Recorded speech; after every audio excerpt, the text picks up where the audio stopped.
Welcome back. Today we're covering the Homeowners Policy, the multi-line policy that protects both your property and your liability. If you're studying for your insurance exam or just want to understand what your policy covers, this video is for you.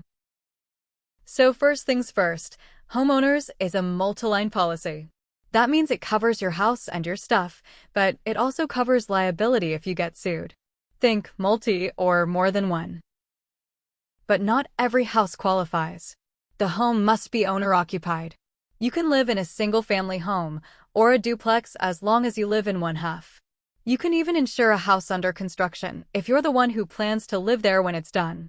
Just remember, this policy is meant for homes, not businesses. So who's actually covered? The named insured and their spouse, as long as they live together.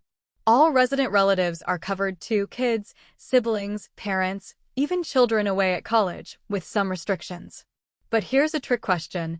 What if your spouse moves out?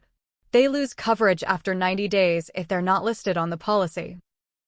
Coverage is based on the type of policy you buy: basic, broad, or special. Just like dwelling policies, if it's a named peril, it must be listed to be covered. But here's the key difference. Homeowners policies always cover theft automatically. Now, exclusions. These are the things not covered. Examples include earth movement, floods, neglect, war, intentional acts, or government actions. For example, if your basement floods from heavy rain, that's not covered.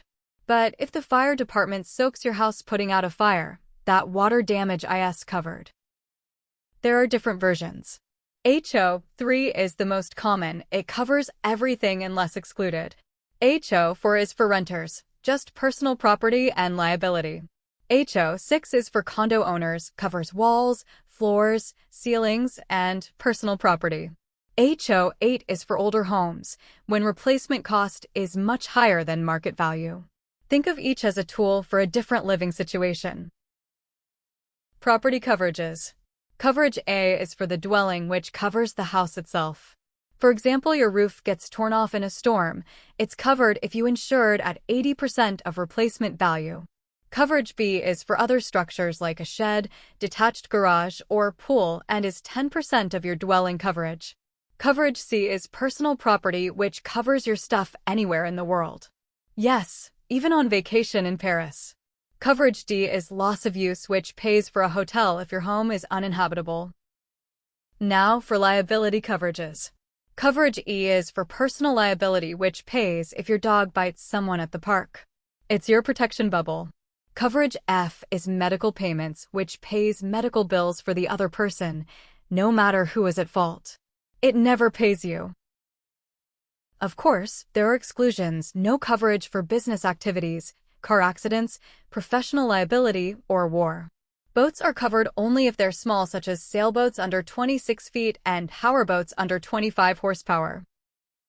But you can add endorsements to expand coverage: daycare liability, personal injury for libel/slander, earthquake coverage, or scheduled personal property for valuables like jewelry or fine art. So to wrap up, homeowners policies are the go-to insurance for most owner-occupied homes. They cover both property and liability. Theft is always included, and you can add endorsements to customize your protection. If this breakdown helped, make sure to like, subscribe, and share, especially if you're studying for your insurance exam.